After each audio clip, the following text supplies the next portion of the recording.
ser ambiciós en la ruptura dels cànons habituals podria ajudar-nos a crear una nova literatura. Parles molt del plural i jo imagino que t'estàs referint quan feren, funcionaven, revisaren a una persona que crec que mereix una menció i que és Agustí Zacarés, que va estar col·laborant d'alguna manera en el procés de creació de la novel·la. Bueno, tu mos contes. A veure, sí. Esta novel·la té 3 parts. Una és Sergi, l'altra és Agustí Zacarés i l'altra és el propi autor. Sense Sergi i sense Agustí, esta novel·la no podia haver eixit. En cada presentació jo me vas guardant una coseta que Sergi no sap i en cada una l'anem dient, perquè Sergi, com jo, és molt punxa i a mi de tant en tant també m'agrada sorprendre. Ell mai me diu les preguntes que me va fer, en cada presentació són diferents, i a mi sempre m'agrada guardar-me una exclusiva pel públic per a cada presentació. Jo soc molt anàrquic escrivint. Jo no me faig un esquema d'una novel·la. García Márquez, abans d'escriure, sempre se feia un escrit de 3 pàgines on estructurava tota la novel·la i ell, fil per randa, seguia i seguia fins al final. Jo l'admire, però jo no soc capaç de fer el mateix. I en un moment determinat, Sergi me demana que faci un esquema de cada capítol. I jo no sé fer això. I què faig? Ja se me va ocórrer agarrar el que ja estava escrit i li vaig dir, Sergi, ja està. Primer capítol, 2 pàgines, tal.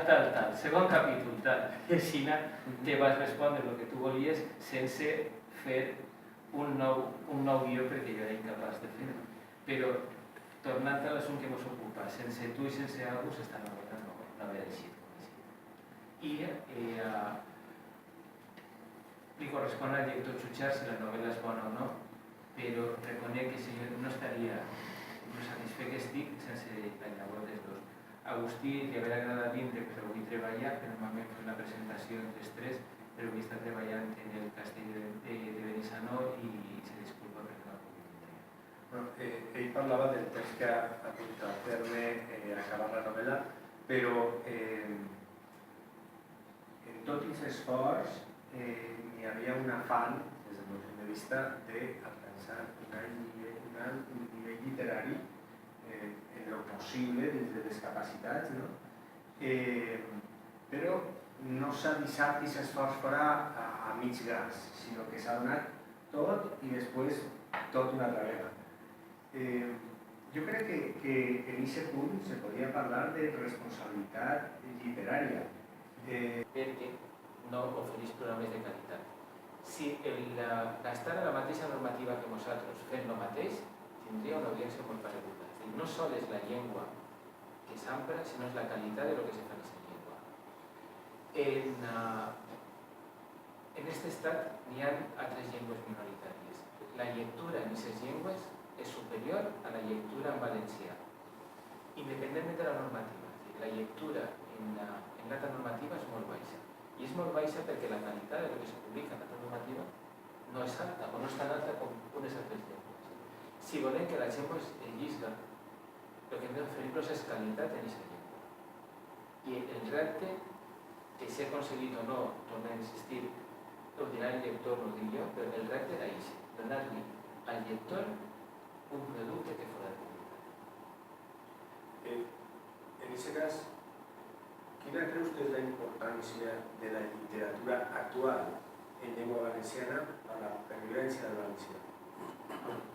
Jo penso que és vital. La llengua no és més que un vehícul de comunicació entre les persones, siga la que siga. Per supost que l'usuari d'aquesta llengua se sentís orgullós de la mateixa, no és la seva llengua materna. En el nostre cas és el valencià, com per a un ucranià, i dic Ucrània perquè els ucranians respecte als russos tenen una situació molt pareguda a la nostra. És el mateix.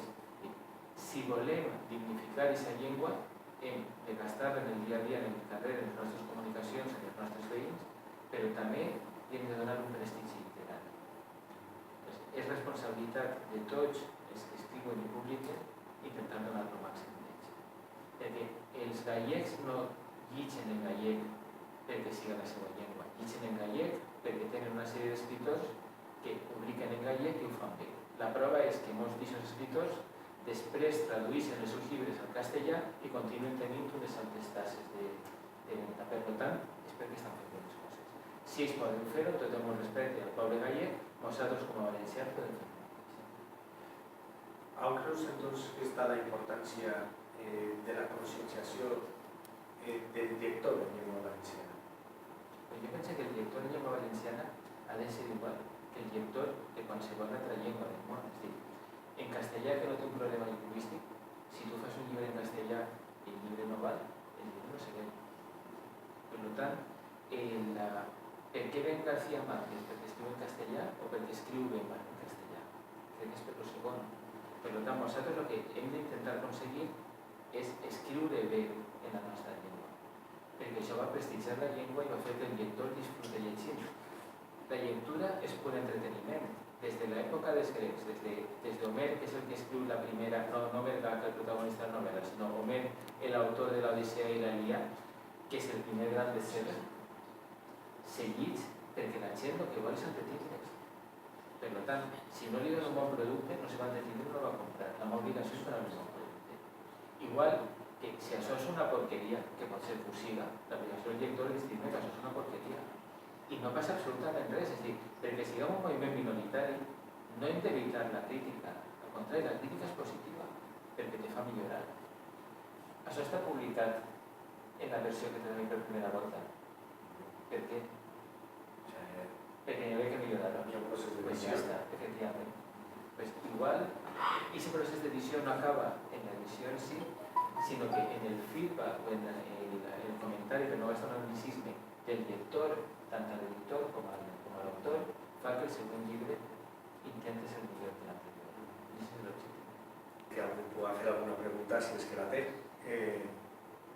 Una és molt evident, una cosa que a mi m'agradaria saber, que és què és el pròxim que anem a veure de Paco Tarazona?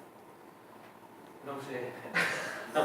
Bueno, a veure, sí que n'hi ha una cosa que a més no és de Paco Tarazona, és d'un grup de gent i com ja està constituïda l'associació i ja tenim l'ISSN, el mes ja pràcticament està molt avançat el projecte, és un projecte en què tu també estàs participant.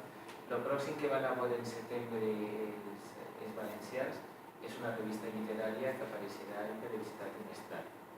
I és el projecte al que està dedicant bona part de l'any, junt a Agustí Sacarés, junt a Sergi, junt a Miquel Àngel Lledó i una altra gent que en un moment determinat col·laborarem en l'antiga revista Lletra Ferida.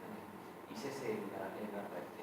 N'hi ha alguna coseta més, però com encara no està massa embastat, igual en setembre-octubre venim per així a presentar la revista, igual en octubre ja podem dir alguna cosa perquè la cosa estigui més embastada. Com a projecte literari, de moment és la revista. Esperarem.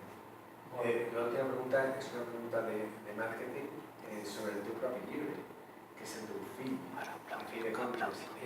Per què recomanaries que la gent comprara i llegida a la ciutat d'Interpretats?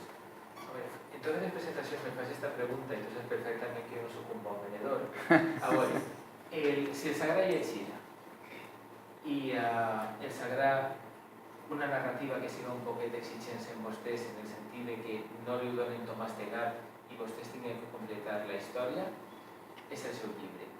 Si els agrada més una narració del tipus que li donen tot fet, no vaig a vendre's algo que no us vaig agradar.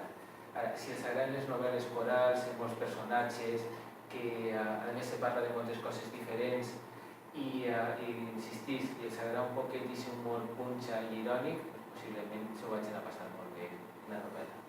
Molt bé. I donem pas, si és que algú té alguna pregunta. Vamos a tratar d'explicar tot el que hem pogut. No, jo crec que primer aplaudim per la vostra...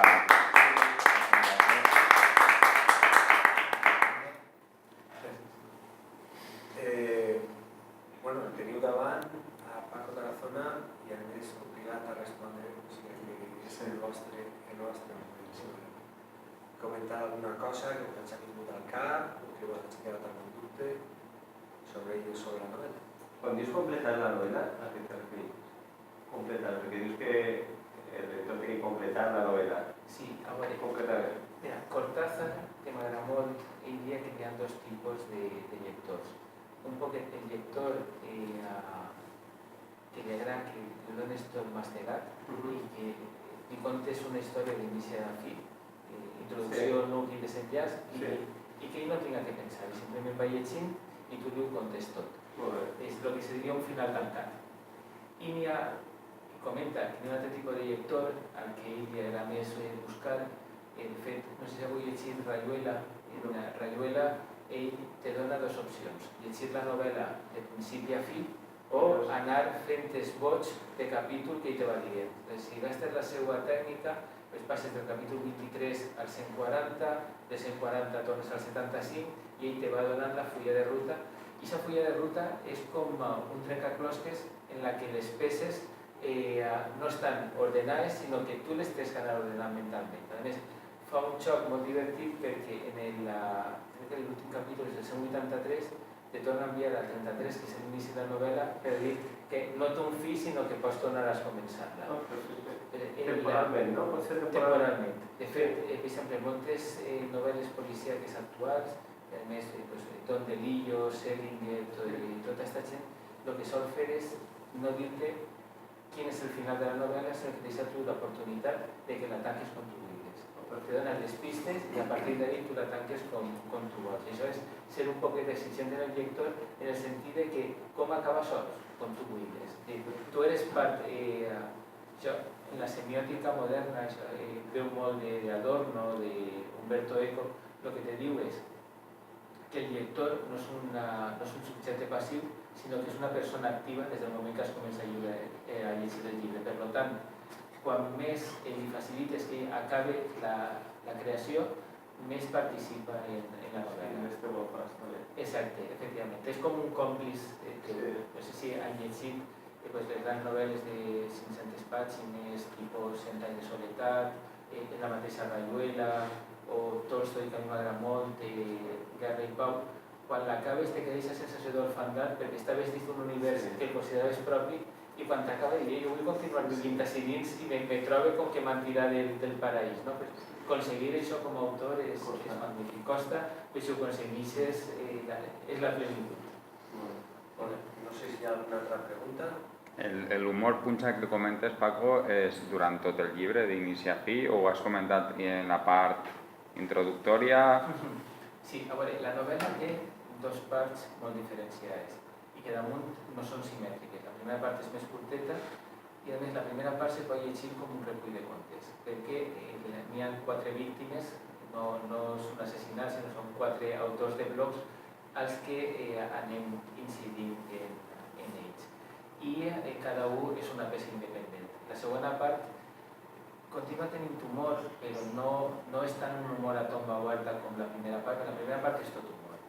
La segona part ja entra més la reflexió, entra les opinions personals, entra un poc la nostàlgia, perquè els autors contacten en un grup que s'havia dedicat a fer una revista i de jove eren promeses de la literatura que després no es confirmen i recorden en enyorança aquells temps, però tampoc la vida als adults, per una altra banda, tampoc tenen ganes ni tenen motivació per a tornar a escriure. Consideren que és una part molt bonica de la seva vida, però que està finiquitat. I la segona part ja no té aquest humor a tomba oberta i té unes altres matisacions.